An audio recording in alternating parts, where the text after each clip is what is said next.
Audio Jungle. Audio Jungle.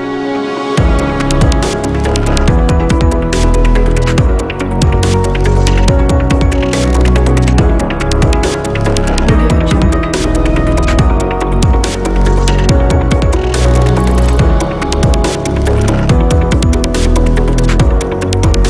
Audio Jungle.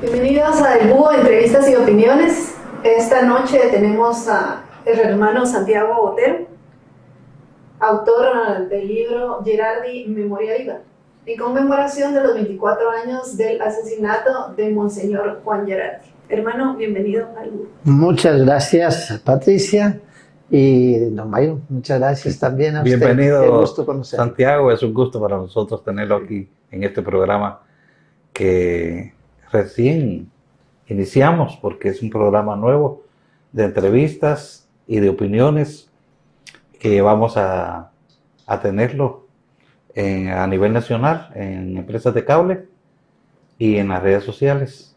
Lo vamos a colocar en el YouTube, lo vamos a colocar en Facebook. Lo que tratamos es de abordar los problemas del país y entrevistar a personas que conocen realidades del país, distintas perspectivas, diversidad de opiniones. Tratamos de llenar un espacio que creemos que es necesario, ¿verdad? Es decir, un espacio crítico, un espacio analítico y también de entretenimiento en algunas ocasiones. Nos da mucho gusto tenerlo aquí y estamos pues con la idea de hablar un poco sobre Juan Gerardi, ¿verdad? El padre asesinado, ¿verdad? 26 de abril. ¿Hace cuánto? 24 años. 24 años. 24 años. ¿Qué ha pasado de la muerte de Gerardi para acá con respecto a su vida, a su muerte?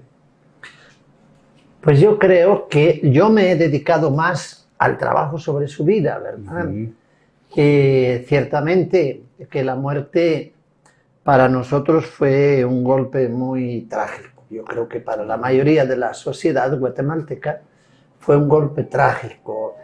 Y la prensa, ciertos medios se centraron casi exclusivamente sobre el hecho de la muerte. Pero Gerardi es mucho más. Y yo creo que 24 años después es todavía, su memoria es todavía mayor, más amplia, ¿no? Porque posiblemente sea uno de los guatemaltecos más conocidos en el mundo.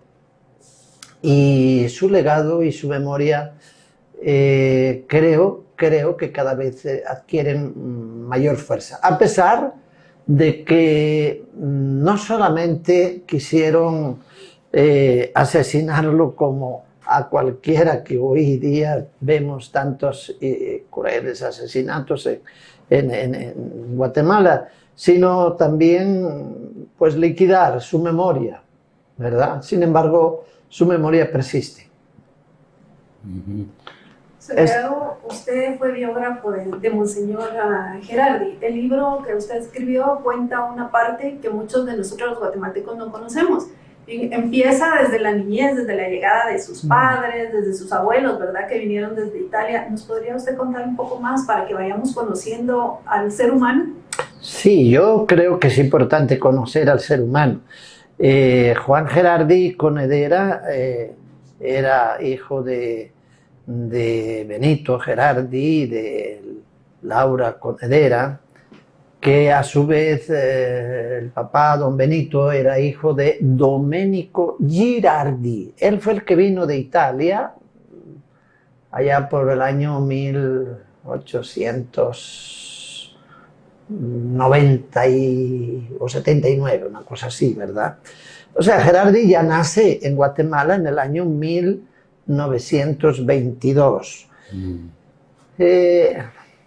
Da la impresión de que cuando ellos se embarcaron para venir a América, Imagínense, ahora nosotros vemos las migraciones nuestras a Estados Unidos, habría que ver los barcos europeos en aquel tiempo abarrotados de gente, buscando algún lugar en América. Supuestamente la familia de Monseñor Gerardi iba hacia el sur América, hacia Brasil o Argentina, donde tenían ya algunos familiares. Pero por algún motivo, la embarcación en la que venían, que pasaba primero por Estados Unidos, Nueva Orleans, llegó a Guatemala y se ve que en aquel tiempo ya había un tráfico de gente muy parecida, donde el encargado del navío dijo, este de aquí no pasa, ¿verdad? Y se quedó en Santo Tomás de Castilla. ¿Ustedes se imaginan aquella gente en Santo Tomás de Castilla, con el calor que allí hace, sin carreteras, sin cómo hacer, pues desde allí a caminar hasta Ciudad de Guatemala? Aquí no encontraron un lugar pues, donde se pudieran ubicar, aunque ya había italianos, pero bueno, ellos no encontraron. Venían varias familias italianas que estaban juntas. Bueno, venían los Gerardi, los Conedera, Betorazzi, varias de estas familias de aquel tiempo.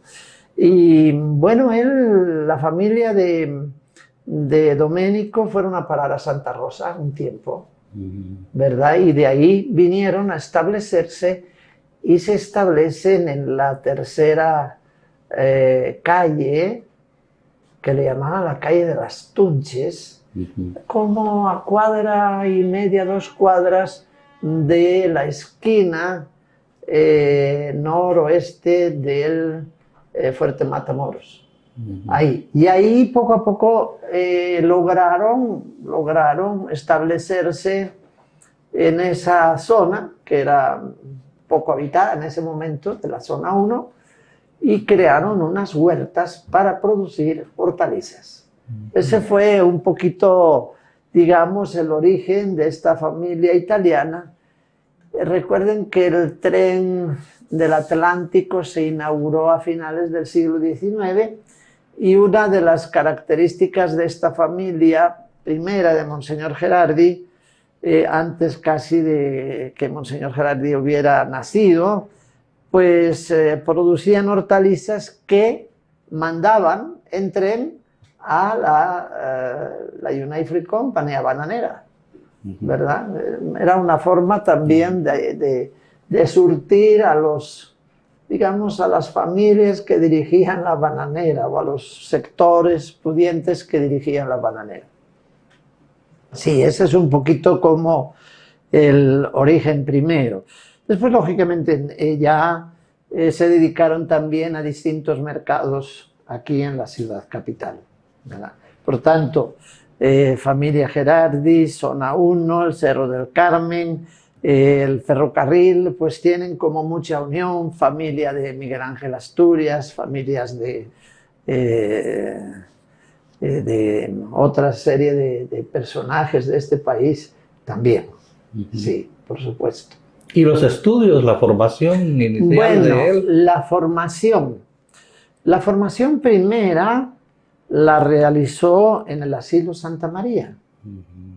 Asilo Santa María estaba dirigido, está en esa zona, y estaba dirigido por las Hijas de la Caridad. Por tanto, él de niño, digamos 6 años, 7, entró en esa institución y ahí cursó los primeros años de primaria, hasta que pasó al seminario, ¿verdad? En el seminario, recuerden que había un seminario que está en la primera calle y 10ª avenida de la zona 1, que ahora es el Colegio Juan 23, pero era el antiguo seminario, y ahí empezó él sus estudios. Entonces, en las carreras del seminario, lo que es el ámbito de la filosofía, ellos estudiaban lo humanístico, el latín, fundamental, el griego, la literatura latina, bueno, también literatura castellana, fundamentalmente. Era todo el ámbito humanístico, ¿verdad? Yo creo que en eso Monseñor Gerardi fue un ejemplo de dedicación al estudio. Los que lo conocieron dicen que a él le costaba muy poco, tenía un memorión. Memorión. Lo que no tenía era facilidad de palabra. Eso sí no tenía. Yo ya lo conocí como obispo y le costaba empezar a arrancar. Una vez que arrancaba, olvídese que no lo dejaba. Pero sí, yo creo que de la familia de los Gerardi, creo que ha sido la persona. Y después pasó a Teología San Salvador, en Centroamérica. Recuerden que cuando él nace, en el año 1922, el gobierno de ese tiempo había expulsado al arzobispo de Guatemala. O sea que Guatemala estaba sin arzobispo, estaba sin la cabeza. La iglesia en Guatemala era muy pequeña, la iglesia en cuanto a jerarquía. Yo creo que la mayoría de la gente en Guatemala se decía entre comillas católica, pero la jerarquía era mínima, los sacerdotes muy pocos. Yo haciendo la historia de Quiché, Huehuetenango, San Marcos, Quetzaltenango, la Verapaz, ¿qué? Habría unos 3 por cada departamento, tal vez mucho, algunos extranjeros, pero no mucho más. Entonces, nace en un año en que no hay obispo en Guatemala, digamos así. La vida religiosa de las familias guatemaltecas era más bien interna dentro de la casa. Las procesiones, no había permiso de procesiones. Si bien en tiempos de Estrada Cabrera, que él dicen que era muy supersticioso, pero su mamá muy religiosa, entonces su mamá, yo no sé cómo le hacía para que él permitiera que saliera alguna procesión. Yo no sé si Monseñor Gerardi, ahí me queda como pregunta, participaba de niño en este ámbito religioso. Sin duda la formación religiosa le viene de las hermanas religiosas, y después de los estudios en el seminario, ¿verdad? Estando en San Salvador, eran los jesuitas los que dirigían. Uno de los sacerdotes más influyentes que después pasó a Guatemala era el padre Isidro Iriarte, ¿verdad? Que fue uno de los fundadores de la Universidad Landívar. Estaba en aquel tiempo en San Salvador, ellos eran los que dirigían el seminario. Entonces una formación rígida, teológica, tomista de aquel tiempo era fundamental. Y entonces todos tenían que pasar no solamente por la parte intelectual, sino por la parte, digamos, espiritual. Es decir, un seminarista que no mostraba características de constancia, permanencia, de convicción, pues fácilmente se lo aconsejaba en aquel tiempo, mejor retírate, ¿verdad? Yo creo que los jesuitas en esto eran bastante estrictos. A él lo vieron con muchas capacidades y lo mandaron a estudiar a Nueva Orleans, al seminario de Estados Unidos. De tal manera que él también, por ese lado, se enriqueció con la cultura norteamericana, con el inglés, aparte de las lenguas clásicas y el español. Yo creo que Monseñor Gerardi, llegada al momento de su ordenación, 1946, tenía para la media guatemalteca, era una persona intelectualmente muy capacitada. Sí. En ese sentido yo creo que es Es importante decirlo. Aparte, creo que también vale decir que él era un hombre autodidacta. Si bien él después no se especializó en alguna carrera específica, como Monseñor Próspero, que estudió en la Universidad Gregoriana de Roma, o Monseñor Quesada, que estudió en Friburgo, él era un autodidacta impresionante. Leía todo lo que caía en sus manos, ¿verdad? Creo que esto a él lo colocaba en un ámbito que le permitía estar al tanto de la vida del mundo, estar al tanto de los ámbitos teológicos, estar al tanto de los progresos pastorales en la vida de la Iglesia. Y bueno, yo creo que eso fue lo más determinante para que Pablo VI lo nombrara obispo, ¿verdad? Entonces hasta aquí creo que he hecho un pequeño recorrido.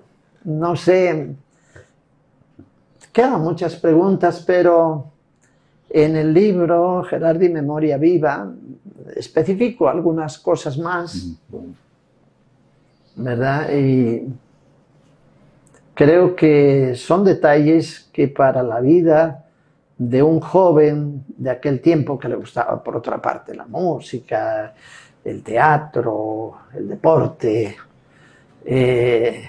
era un joven alto. Para la media guatemalteca él era muy alto, pasaba alrededor de 1,85 para arriba. Su mamá también era bastante alta, y su mamá siempre andaba detrás de él porque, bueno, no sea que las patojas se encariñen demasiado con mi hijo. Una de las parroquias que tuvo fue en Mataquescuintla. Y en Mataquescuintla, Gerardi pues era joven. En las fotografías aparece pues muy, digamos, muy apuesto, sí, y entonces su mamá siempre lo acompañaba por cualquier cosa. Leía yo en el libro que también se menciona a Irma Luz Toledo Peñate, allá en Mataquescuintla, con una anécdota que ella cuenta en el libro de Yo conocí a Gerardi, Sí. ¿verdad? Sobre el sacerdote que no podía hablar. Sí, bueno, era un hombre que se hacía querer, salía a la calle, se iba a la cancha que estaba en el Parque Central, jugaba con los jóvenes, tenía un trato como muy abierto con la gente, siempre fue así, siempre fue así. Aunque si bien de entrada, cuando uno cuando yo conocí la primera vez a Monseñor Gerardi, yo no sabía por dónde empezar. No era como Byron Barrera, no. Monseñor Gerardi se quedaba serio y hasta después de un rato le sacabas una sonrisa, ¿no? Ese era Monseñor Gerardi, sí. Sí, hay muchas personas que lo conocieron allá, y en cada parroquia encuentra uno personas que, bueno, con decirle cosa curiosa, después lo pasaron también a Tecpan, y ahí encontró un pupilo que quería ser sacerdote, que después es el famoso padre Chemita. Él fue el que lo llevó al seminario. Sí, sí, no creo que después en sus años de obispo le avalara mucho sus actitudes, pero de niño, él decía que el padre Chemita era muy tímido de niño. Digo, bueno, pues cómo cambió, ¿verdad?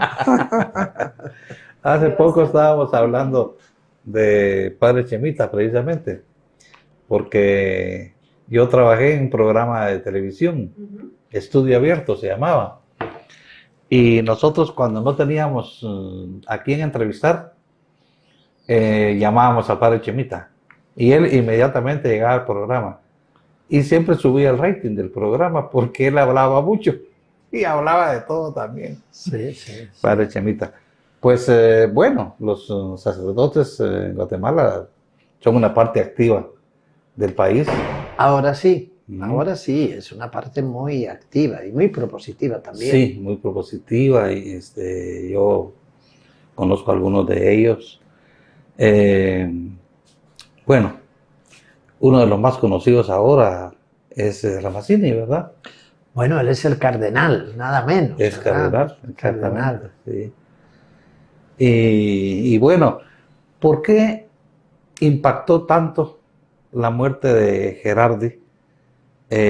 Por la manera en que se dio,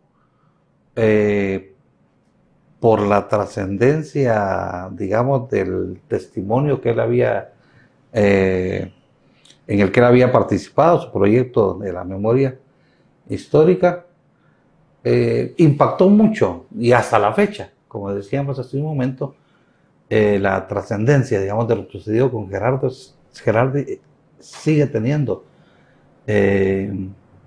pues es una gran trascendencia, ¿verdad? A veces cuesta un poco hablar de esto, ¿verdad? A mí en lo personal, la verdad es que hasta la fecha la muerte y la forma en que se dio, pues me impacta mucho, no deja uno de pensar en lo terrible que fue eso para el país.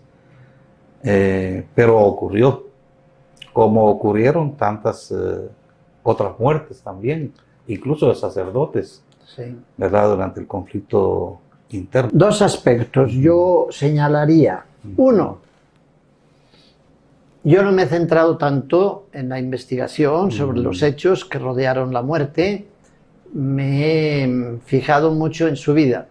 El año 80 fue un año terrible para la diócesis de Quiché. Recuerden que el año 80 se da la toma de la Embajada de España por un grupo de campesinos civiles, ningún guerrillero, y esa quema provocada en la Embajada de España afectó mucho a Monseñor Gerardi. Entre los que llegaron a la embajada había catequistas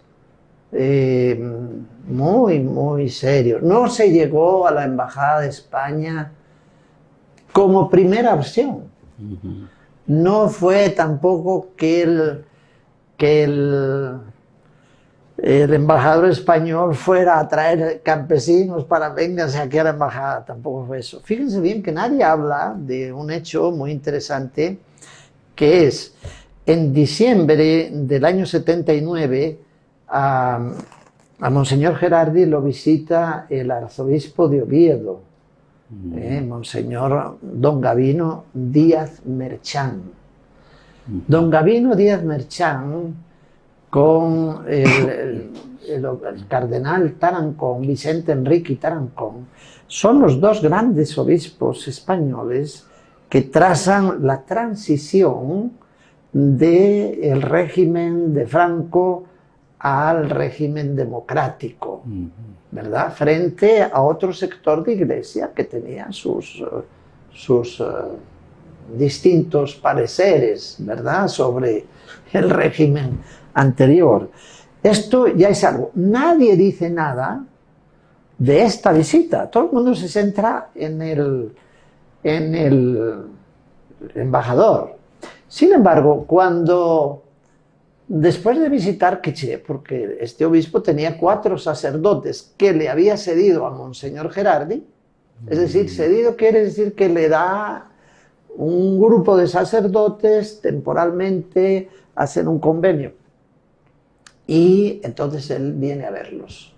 Recorre sus parroquias.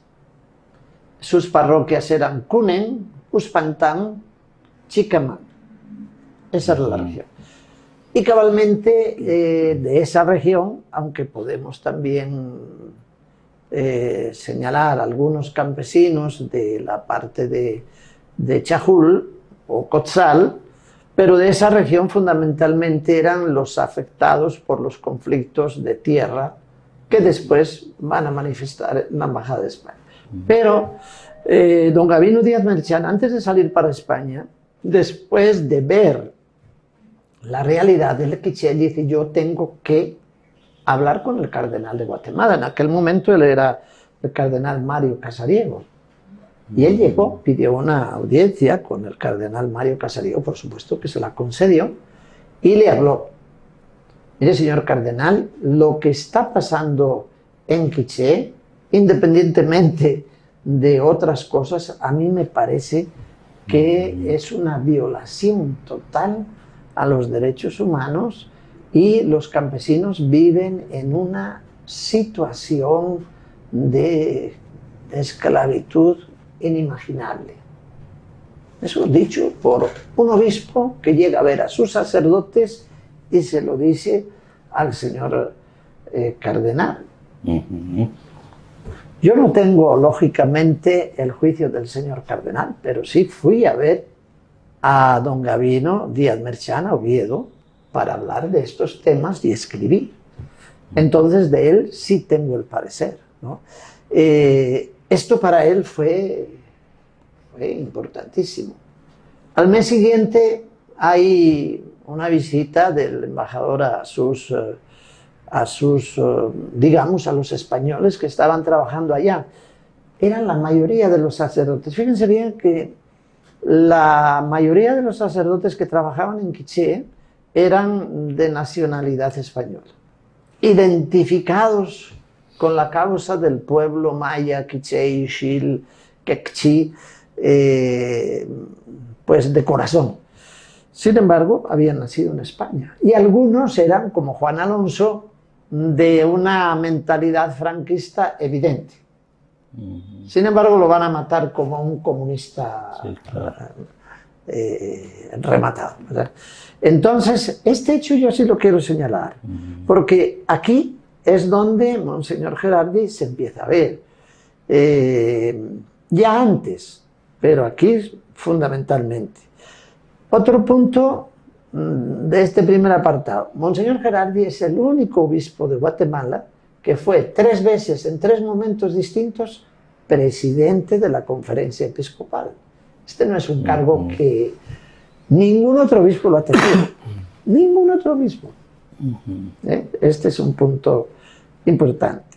Entonces, Monseñor Gerardi empieza a ser seguido en ese mismo año. Él tiene que dejar la diócesis, viaja a Roma a hablar con el Papa, participa en el sínodo de ese año, regresa en noviembre y es cuando se le impide y tiene que ir al exilio. Va primero a El Salvador por estar cerca, y Napoleón Duarte, presidente en aquel tiempo, le dice: Monseñor, yo no tengo la capacidad de ofrecerle seguridad a usted. Lo mejor es optar por Costa Rica. Y tenía toda la razón. Monseñor Gerardi llega el día 20 de noviembre del año 80 a San Salvador. El día 3 de diciembre de ese mismo año, los escuadrones de la muerte o el ejército salvadoreño mató a aquellas 4 religiosas norteamericanas, que también fue un golpe, digamos, de ámbito mundial. La hermana Maura Clar y compañeras, ¿no? Creo que son aspectos que hablan. Y él se quedó muy humildemente en una parroquia de San Juan de Tibás, en las afueras de San José, como un párroco. El párroco le dice: ¿usted podría celebrar la misa de las 6 de la mañana? Sí. ¡Ay, qué bendición para mí, porque a esa hora! Bueno, entonces él allí se quedó, ¿verdad? Lógicamente que los obispos de Guatemala lo visitaban. Desde ahí empieza a ser marcado y empieza a ser señalado y empieza a ser seguido. De tal manera que cuando él regresa a Guatemala, digamos, los sectores de poder en Guatemala más bien le recomiendan a la iglesia, a Monseñor Próspero, no, que no venga a Guatemala, mejor que no. Pero bueno, él vino porque su mamá estaba enferma, a punto de morir, y vino. Y de ahí fue. La muerte, claro que fue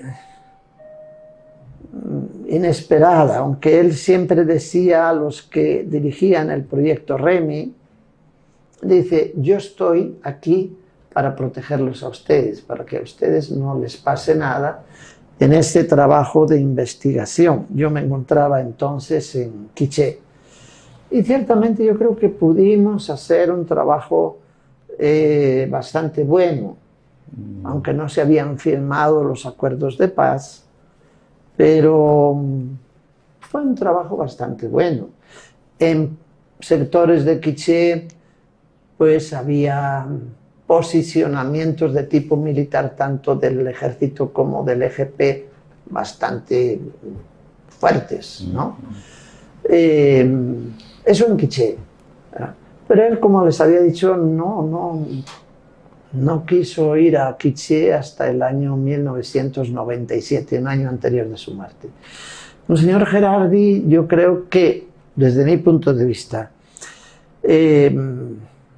los que le dieron muerte planificaron su muerte, siempre dejan restos, y además hubo quienes destruyeron la escena del crimen de una manera lo suficientemente fuerte para que no quedaran rastros por ahí de poder investigar. Entonces, por un lado, planifican su muerte, ejecutan su muerte y ejecutan también la impunidad para que todo lo que vaya en torno a su muerte, tanto la escena del crimen como después las noticias que empezaban a salir, fueran para no solamente confundir, sino para denigrar. No solamente era matar físicamente a un hombre justo como era Monseñor Gerardi, sino destruir su calidad humana, moral, su lucha por la justicia, lo que significaba el proyecto REMI. Yo creo que iba todo junto. En un mismo hecho iba todo junto. La primera mentira, pues, que hay en torno a su muerte, pues es el dichoso pedazo de cemento allí ensangrentado que dejan allí. No tuvo nada que ver con su muerte, ¿verdad? A él lo asesinan con una barra de hierro de la que las radiografías dan que tiene 3 golpes así fuertes, que según los forenses dicen que cada uno de esos golpes le podía haber provocado la muerte, cada uno de esos golpes. Y después a puñetazos con esas manoplas que tienen, pues ahí especie de... O sea que la piedra era un despiste. La piedra era uno de tantos despistes, como las hojas de periódico, como un suéter, como... qué sé yo, huellas de zapatos ahí. Todo eso después se hizo un estudio bastante serio de lo que significó la destrucción de la escena del crimen para poder reconstruir algo, ¿verdad? Claro. Sí.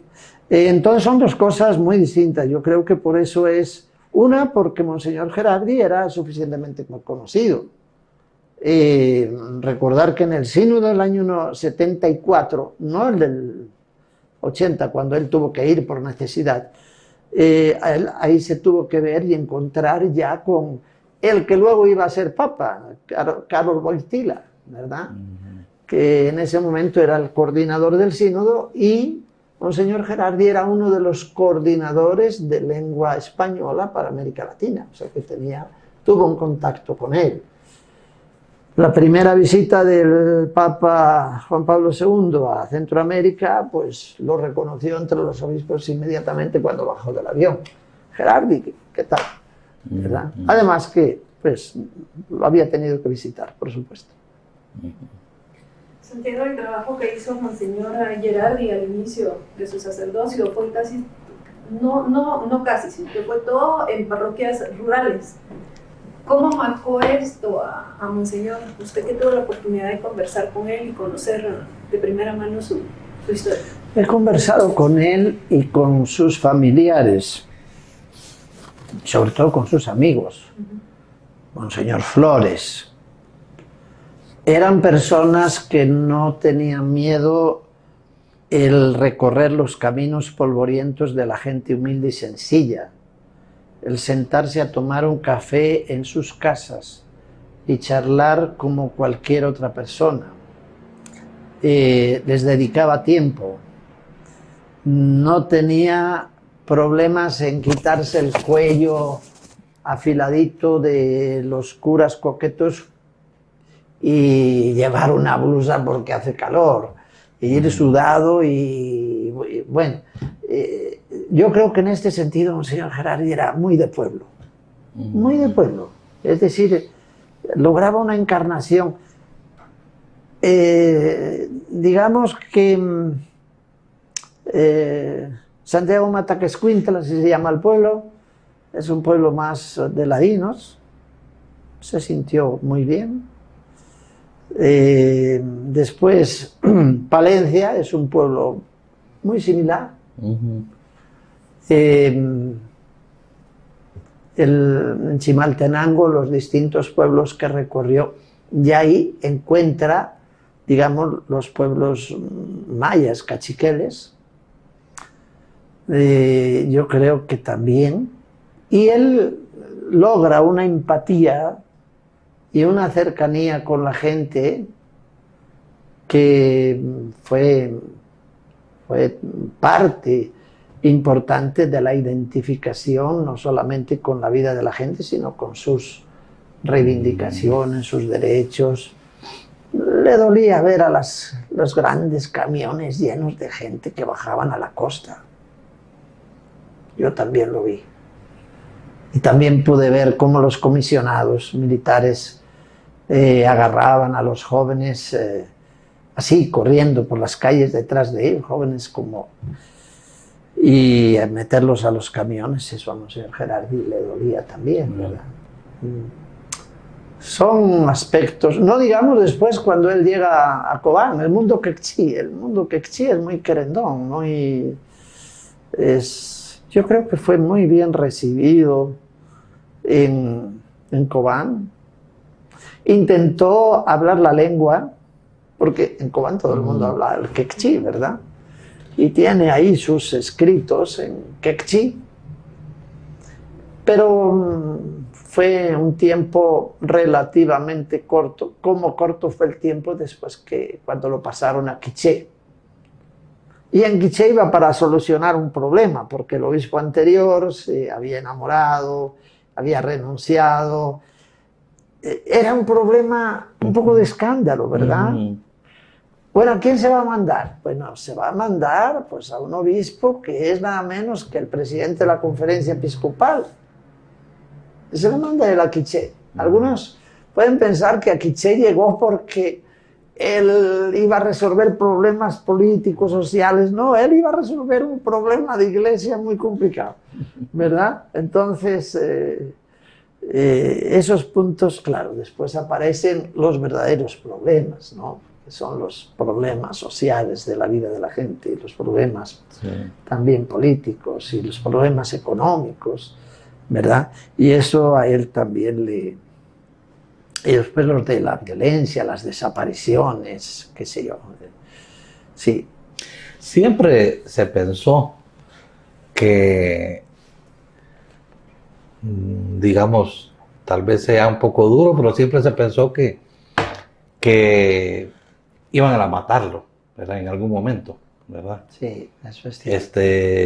Muchos de los que en ese tiempo observábamos muy de cerca toda la situación de Guatemala, era de las personas que, bueno, uno miraba con mucho interés, con mucha admiración, pero al mismo tiempo vulnerables, porque uno decía, bueno, de repente lo matan, así como decimos comúnmente, ¿verdad?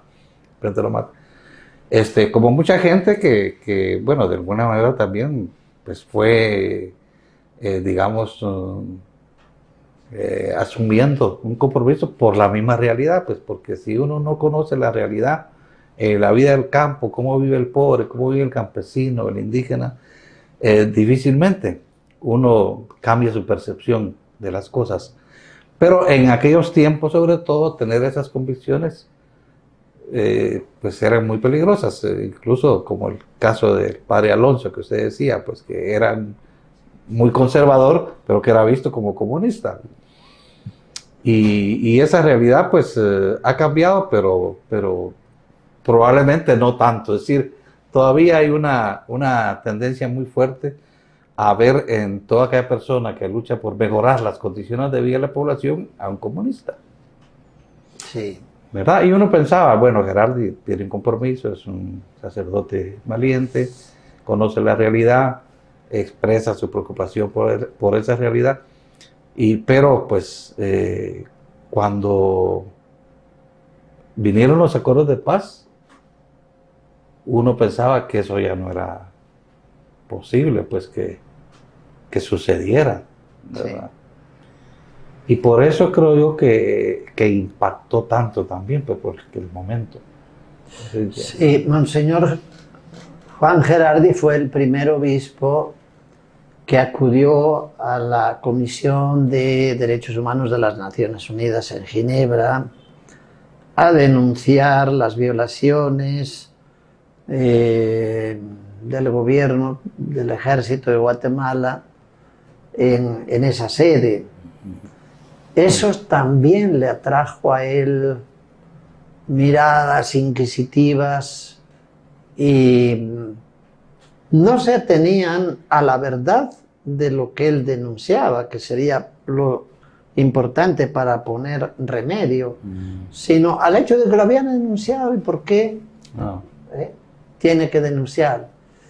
Y después fue una persona que participó en el proceso de paz, tanto en la Comisión Nacional de Reconciliación, segundo de Monseñor Quesada, que tuvo muy buenas actuaciones en algunos momentos, después no siguió. Y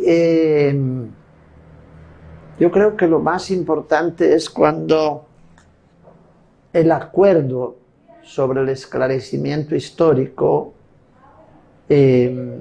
salió, ese acuerdo, en el año 1994, y él, habiendo analizado otros tipos de acuerdos de otros países, el de El Salvador, pues decía, no, en Guatemala tenemos que ayudar un poco a esta comisión. Y fue cuando ninguna otra iglesia en América Latina que yo conozca en el mundo se apostó por decir, vamos a hacer un trabajo de investigación de las violencias, los crímenes del pasado. Y esto Monseñor Gerardi lo afirmó muy fuerte. No entraban de lleno, eran muy formalistas y no entraban de lleno a la investigación de las verdaderas causas de los hechos de violencia. Y entonces Monseñor Gerardi en esa reunión presentó con mucha fortaleza, se llama la Carta Pastoral Urge la verdadera paz, del año 95, a defender que era importante que la Iglesia pues diera su palabra sobre los hechos sucedidos en los años de la violencia, ¿verdad? No se habían firmado los acuerdos de paz, el proyecto REMI empieza antes, y él lo hace con una gran convicción, y tiene una mayoría de obispos que le apoyan. Hay algunos que se quedaron atrás. Fíjense, una cosa curiosa que siempre he explicado en este punto. De acuerdo a los estatutos de la Conferencia Episcopal, una decisión de este calibre, que es una decisión interdiocesana, se llama así, de todas las diócesis, si hay un obispo que dice no, es suficiente para que el proyecto se detenga. Es decir, a pesar de que Monseñor Quesada Toruño, él no estaba de acuerdo, al final aceptó la decisión de la mayoría. Bueno. Esto es interesante porque desatrancó las carretas para que pudiera caminar el proyecto de de recuperación de la memoria histórica realizado por la Iglesia. Que, vea, de esta investigación, lo que está publicado en el proyecto REMI en 4 volúmenes es más o menos el 7% del material recogido. 7%, más o menos. ¿Y el resto? El resto, ahí sigue almacenado, ahí sigue archivado.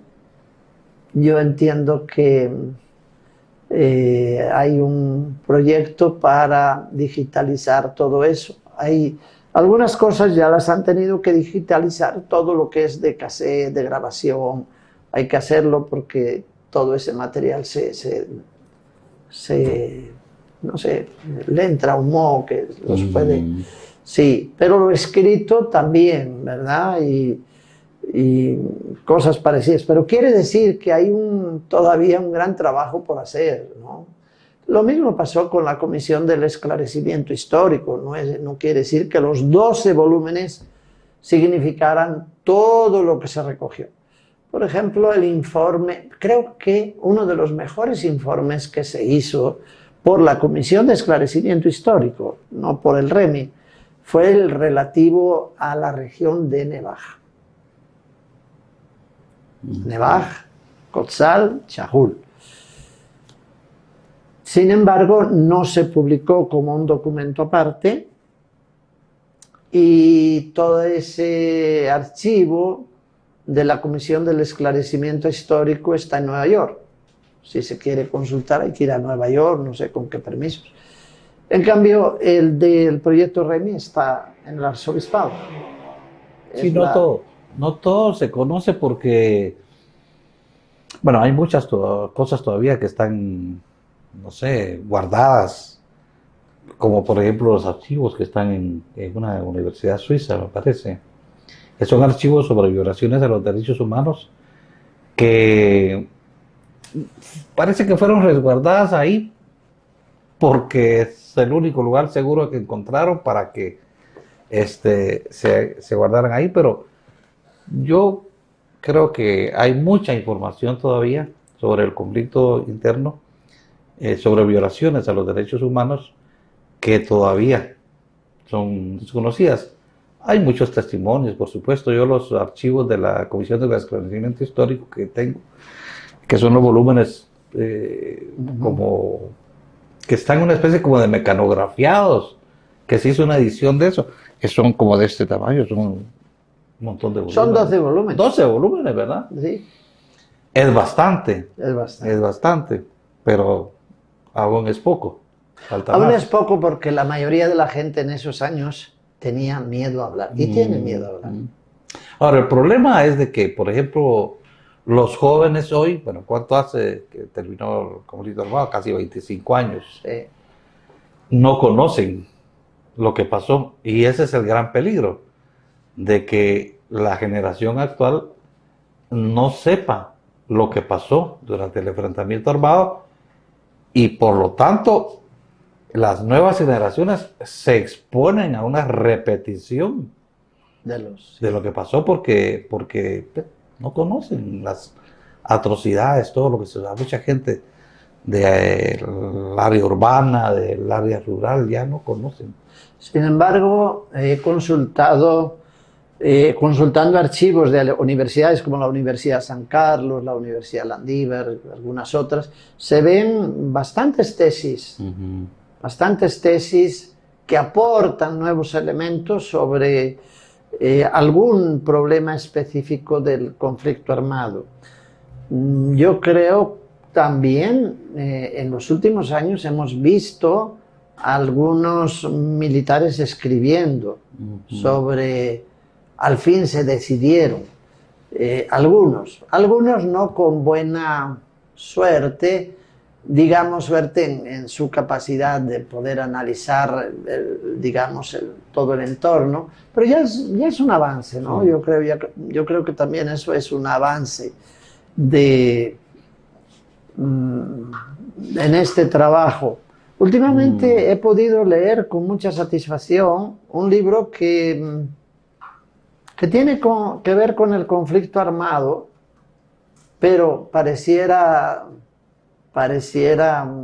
pues que no. Y es sobre el tema de el robo de niños de los años 80, este libro Mamá, no estoy muerta, que acaba de salir, es una belleza. Y que habla de cómo en ese momento se trabajaba con los niños. Yo pude estar en el hogar de Nevaj, que tenían las Hermanas de la Caridad, y ver a algún niño, un niño de unos 4 años vestido con su traje militar que le habían traído a desfilar aquí. Yo digo, bueno, pues que... Y bueno, esa foto no sé cómo se consiguió. Yo le digo, mira, le digo al joven, ahora ya casado y con hijos, este eres tú cuando tenías 4 años. Volvió a encontrar a sus papás a los 17 años. Sí. ¿Qué cosas tan tremendas? Y hay una faceta también que no es muy conocida, que son los hijos que quedaron en manos de familias militares. Sí, sí. Hubo muchas familias militares que recogieron huérfanos, ¿verdad? Y que crecieron con esas familias. O que se apropiaron de huérfanos. Sí. Crecieron, Sí. Ellos crecieron y ya es gente que debe tener a estas alturas unos 30 años. No más. Más, ¿verdad? Más. Pero sí, yo en lo personal conozco como 3 casos Sí. de huérfanos que quedaron así y que fueron recogidos por militares, especialmente niñas, ¿verdad? Y que no sé, bueno, es como ese libro que usted nos cuenta, que cómo han crecido esas personas, ¿verdad? Sí. No sé cómo les afecta su identidad. Claro, seguro. De algunos casos, de hecho, de uno de los de Nevaj que adoptó una familia italiana, hace unos 4 o 5 años apareció la mamá. La mamá, con esta institución Sobrevivientes, lograron dar con el hijo ya es doctor en Italia, lógicamente él piensa en sus papás italianos, pero su mamá quería verlo. Sí. Y él no quiere saber nada de su mamá biológica. Ese es un caso extremo. Pero los otros son más bien de este tipo, de que muchos de los papás de otros países europeos que adoptaron sí les hicieron todo un historial de documentación para saber que nacieron en Guatemala y que esto y lo otro. Bueno, algunos tuvieron esa delicadeza de hacerlo. Sí, es una parte un poco difícil, ¿verdad?, de entender, pero sí, muchos crecieron en hogares que ellos saben muy probablemente que no son sus hogares reales, pero que tampoco han podido, digamos, entrar en conexión con sus familias reales. Sí, es un poco difícil toda esta parte del tiempo del conflicto. Muy, muy complicado, muy difícil, sí, muy difícil. Entrando bien la última parte del programa, ¿qué queda pendiente del legado de Monseñor Gerardi? Bueno, yo creo que el legado de Monseñor Gerardi está por realizar. Y de haberlo realizado, no tendríamos estos, llamémoslo vulgarmente, clavos que tenemos ahora en Guatemala. Vea, yo creo que el recuperar la memoria histórica significa dar dignidad a aquellas personas que fueron ejecutadas pues porque la historia las encontró ahí, la historia las encontró en una situación donde se vieron forzados a luchar por sus derechos y fueron ejecutados por fuerzas del Estado que no reflexionaron el por qué vivían así. Porque yo creo que eso se podía haber hecho. Creo que faltó una intelectualidad política en las Fuerzas Armadas de Guatemala para decir por qué esta gente reclama organizadamente sus derechos. ¿Y por qué esta gente organizadamente, un grupo, entró a reclamar sus derechos por la vía armada? Simplemente se fijaron en un enemigo interno que hay que liquidar. Yo creo que esto fue una gran confusión y fue un gran desastre para Guatemala, porque después ese enemigo interno coincide con el pueblo maya. Entonces, la memoria por un lado, o la memoria como el contexto de todo, la dignidad de las víctimas. Ustedes habrán visto cómo se ha denigrado a los campesinos que llegaron como último recurso, después de haber pasado no sé por cuántos lugares en Guatemala, a la Embajada de España. Es que esos campesinos, saber qué eran. Sí, fueron a la sala, a muchas salas de redacción, sí, visitaron muchos lugares para hacer denuncia, ¿verdad? Hacer denuncia y hacerse ver, pero no, era, o sea, han sido criminalizados de una manera horrorosa, ¿no? Entonces, el tema de las víctimas, el tema de la verdad. Sobre esto hay que hacer una verdad que a veces cuesta reconocerla, ¿no? Que duele de reconocer una verdad. Pero, de lo contrario, ¿cómo podemos hacer? Perdón, reconciliación. ¿Y cómo podemos colocar los fundamentos de la paz como está en una mesa? Es decir, sobre 4 patas bien puestas para que eso tenga sentido. Bueno, hay un libro, paradójicamente escrito por un militar, Edgar Rubio, que se llama Desde el cuartel. Sí. ¿Verdad? Él hace una autocrítica muy fuerte sobre el ejército y señala, digamos, como causa principal la utilización del ejército por parte de sectores poderosos del país que, pues, son tan poderosos que llegan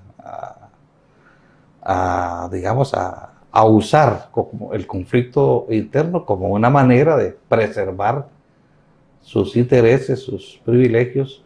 Él lo plantea así muy claramente en ese libro. Por cierto, lo han castigado mucho. Y le voy a decir que qué bueno que lo sacó, porque es un buen libro que yo recomiendo. En el libro que su servidor escribió, Gerardi Memoria Viva, entrevisté a un general. En el momento de entrevistarlo ya no estaba de alta, pero él me decía, nos confundimos. Nosotros hicimos el papel de la policía, no era el que nos correspondía.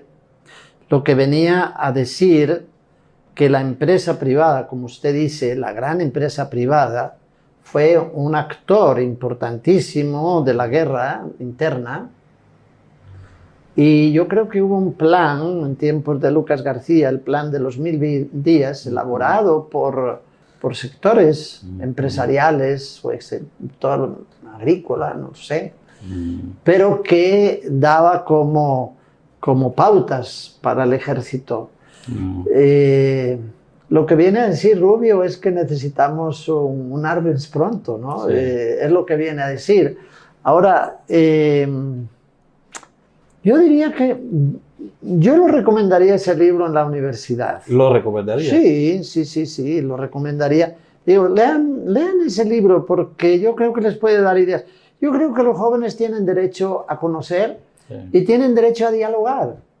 Entonces, a mí me parece que ese tipo de libros ayudan. Que lean Remy, excelente. Que lean los textos de la comisión, excelente. Pero que lean libros como este. Claro.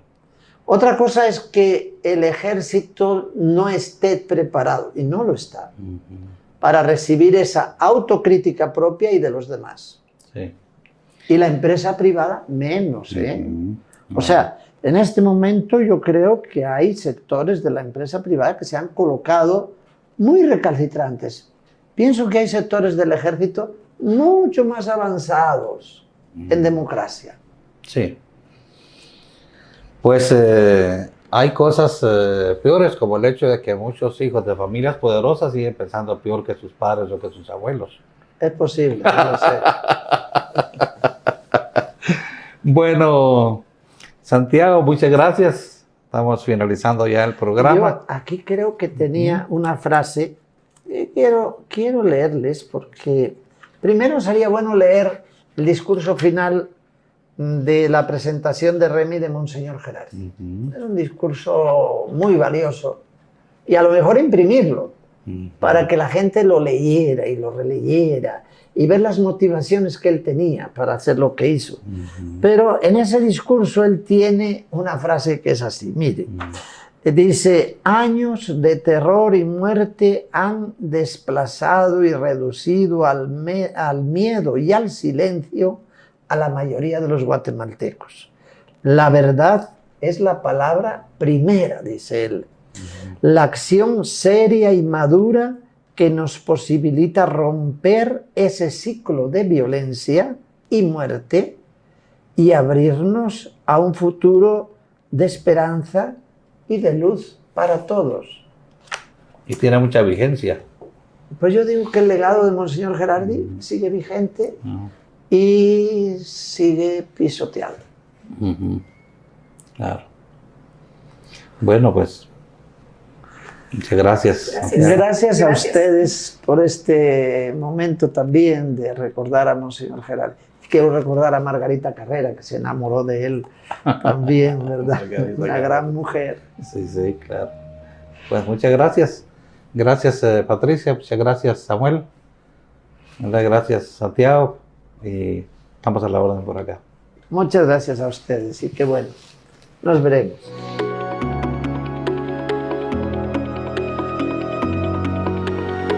Audio Jungle.